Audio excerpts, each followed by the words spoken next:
Welcome to another Sunday morning, and most of you should have got notification by email or some other way that we are hoping over the next few weeks to start to meet in groups of 20 and then moving towards a full number together. So we will need, if you've got those emails, we'll need your feedback so that we can plan as well as we possibly can over the next few weeks of July. You'll understand that because of social distancing and health requirements, we need to conduct those gatherings really carefully. So, coming to today's message, a few weeks ago I was thinking of this message in terms of speaking about what we could look forward to after the COVID restrictions have finished.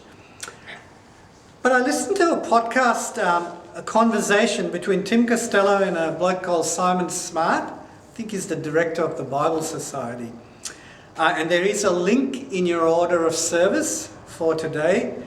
And I decided on speaking on lamenting COVID-19.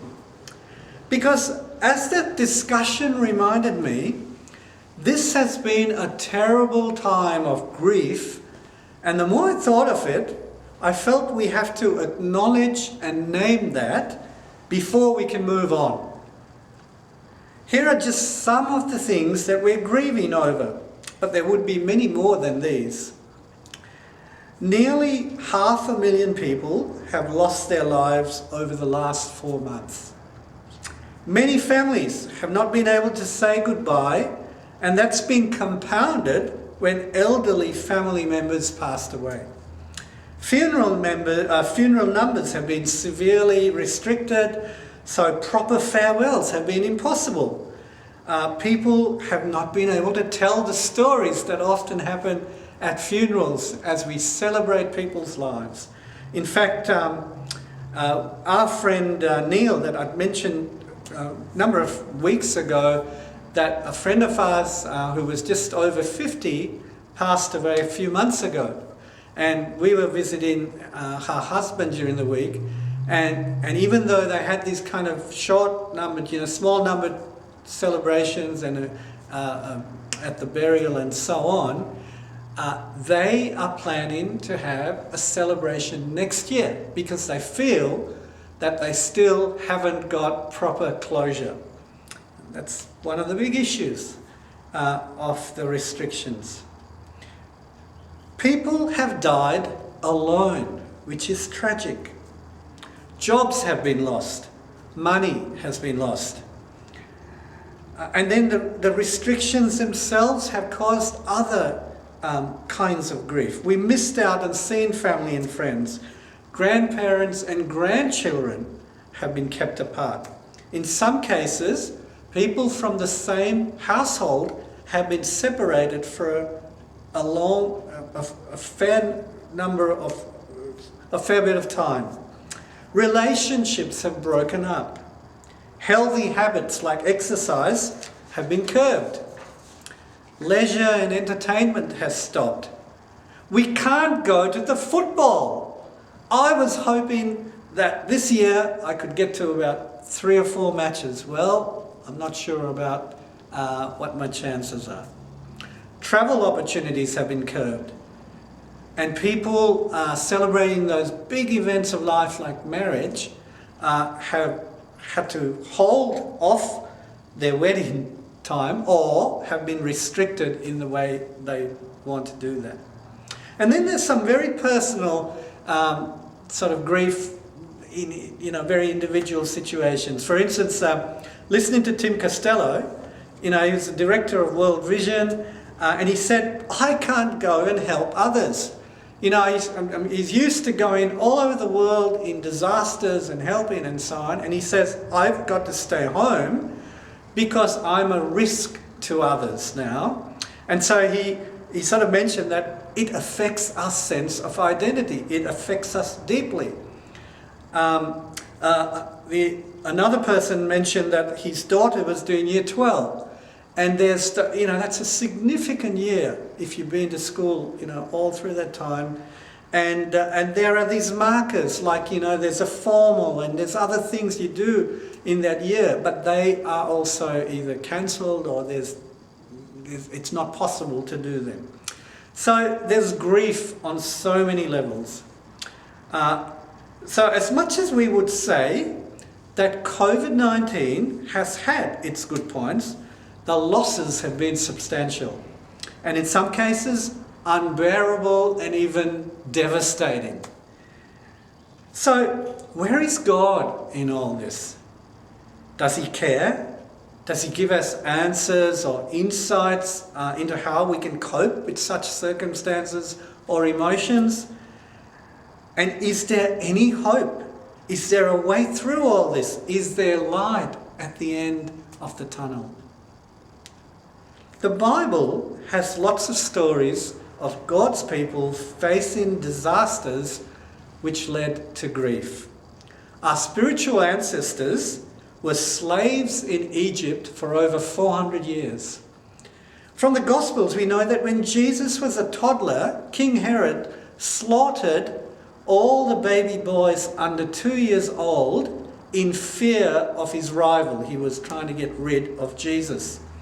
And Matthew 2 quotes the prophet Jeremiah and speaks of mothers weeping for their children and refusing to be comforted.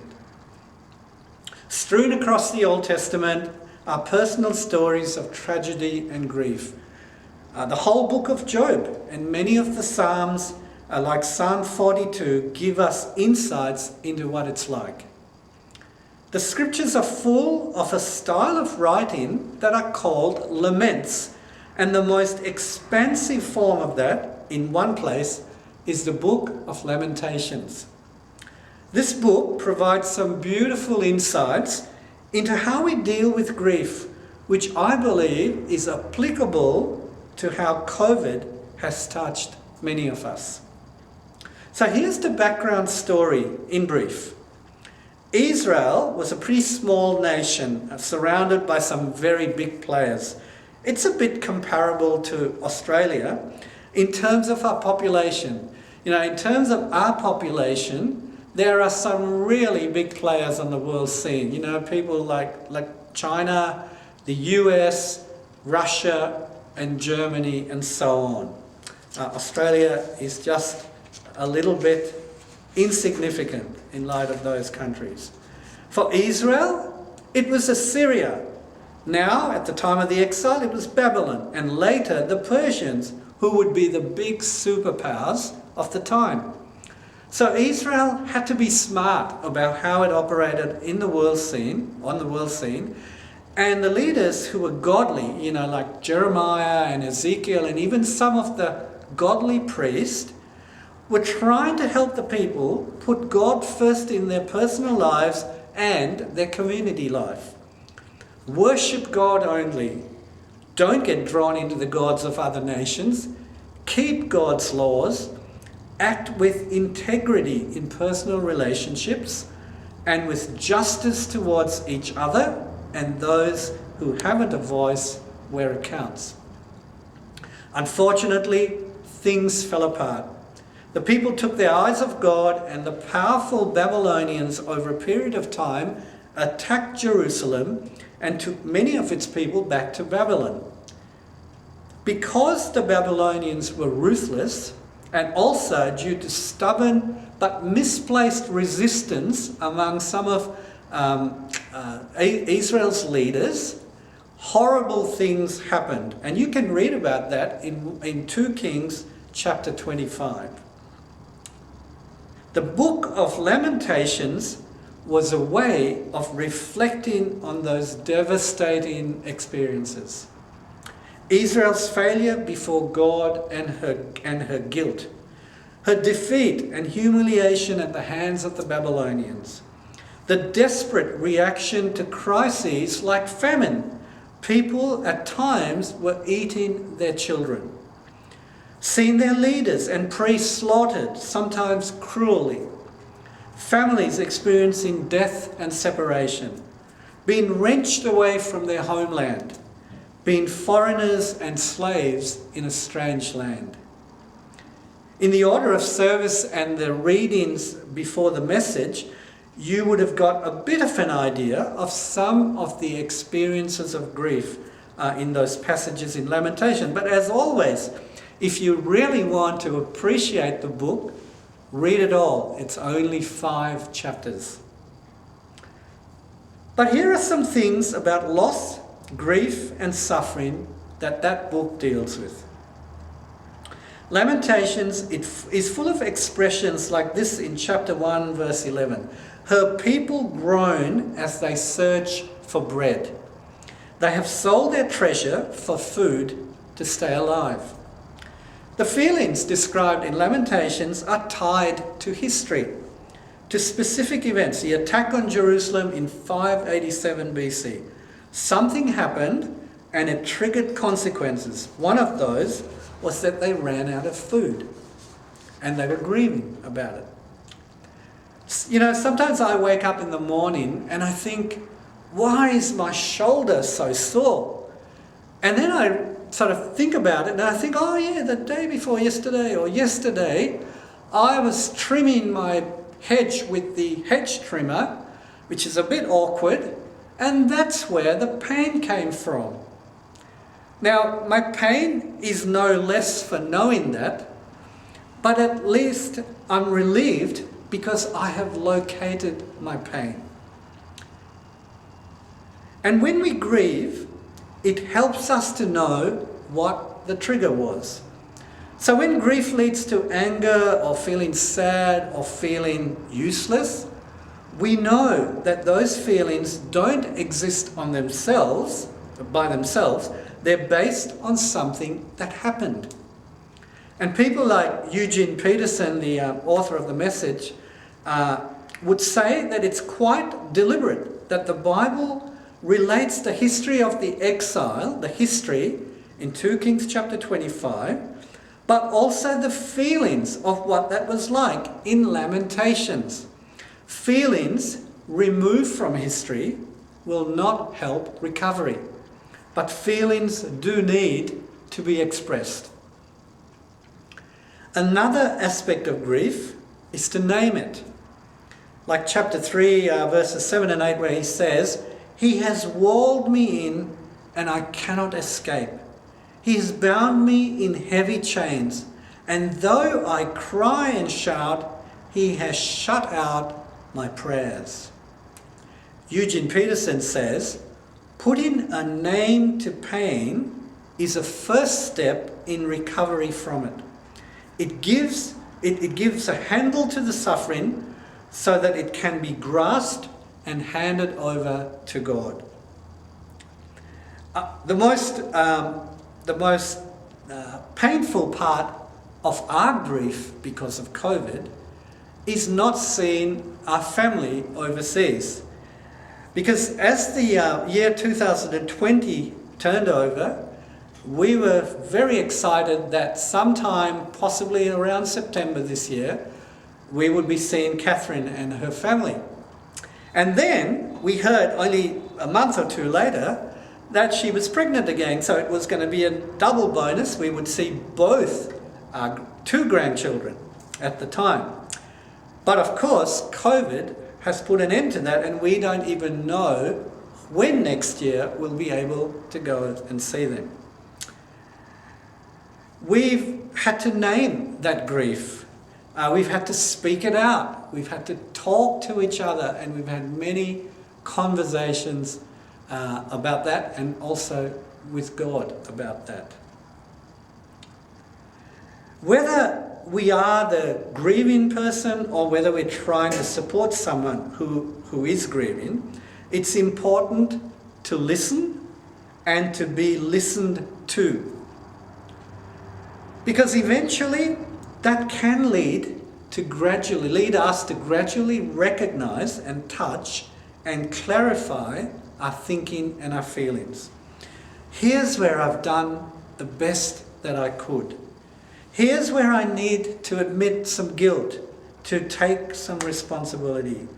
Here's where I can be grateful for being able to get through this. Verses like chapter 1 verse 5 shows that the people of Israel admitted they were partly to blame.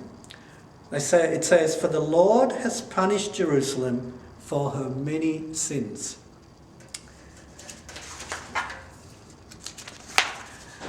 And that verse acknowledges that sin did play a part in the exile, and that the suffering which followed was partly because of the sin of the people. But that doesn't mean that the source of the main source of the suffering, the Babylonian army, who inflicted that suffering, that doesn't mean that they're let off the hook. They will also face God's judgment. When we think of the coronavirus, we would say this was something external from ourselves. It's not my fault. And that's right. People are not individually to blame for getting the virus or suffering the fallout from it. But somewhere in the background, human carelessness possibly had a role. And though many people have banded together in this crisis, we know that some have manifested a selfishness and an uncaring attitude. And think of how many people, as they've reflected on the loss of life, the lockdown, the deprivation of freedoms, have also thought about their values, have said things like, "I realise that my relationships are the most important thing of all," or "I will never take my job for granted again," or "I never realised how much I would appreciate somebody ringing me up to ask how I was going." The point is that grief and suffering can actually help us to grow as people. I love this quote from Peterson. "Lamentations is insurance against premature comfort. You cannot hurry healing. Suffering in Lamentations is not an ominous disaster to be avoided, but a difficult healing operation to be accepted." It's not an ominous disaster to be avoided, it's a difficult healing operation to be accepted. In that process of healing, we need the support of others. Lamentations brings that out beautifully because most of the book talks about it in a communal sense. It's a bit like that very well-known saying that everyone says, "We're all in this together." But chapter 3, the middle chapter of the book, is in the first person. It's very personal. It shows that grief has a very personal aspect which sometimes no one except God and the sufferer really understand. But the other side is that we share some of our grief, and that's a good thing. We need to do that. And Israel actually, I'm not sure if they do it now, but they probably still do it in fairly strong religious Jewish settings, but they used to celebrate the month in the month of Ab. It was a day of commemoration, and it was because of the exile.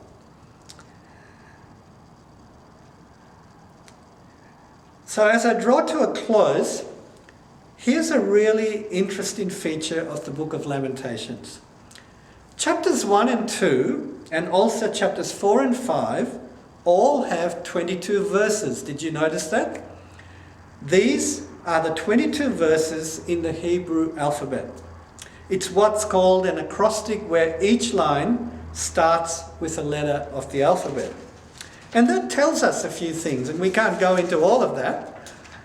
But it tells us that it's not a coincidence that the book is like that. The writer put it there to teach his readers, for an impact on his readers.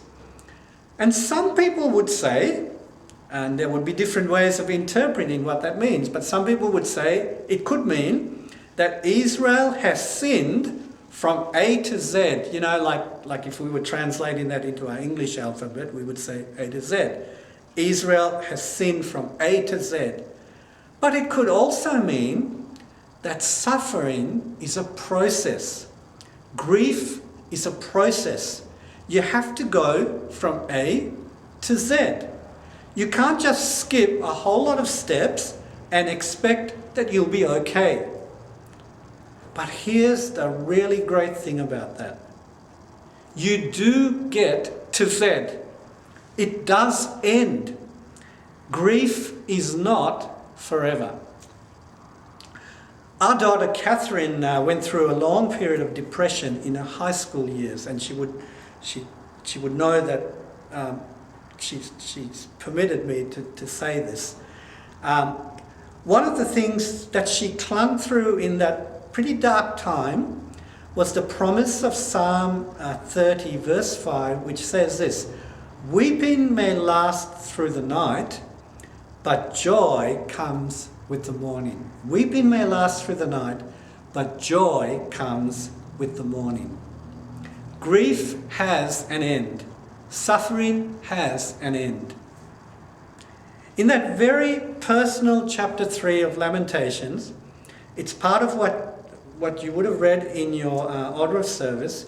We came to this part in verse 21, and he says, "Yet I still dare to hope when I remember this.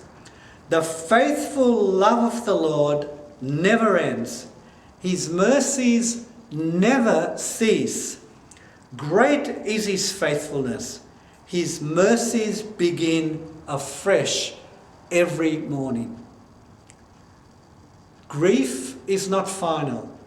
Suffering has an end. There is hope. And the hope is because in all our grief, from A to Z, God is still present. Verse 24, "I say to myself, the Lord is my inheritance. Therefore, I will hope in him." Thank you.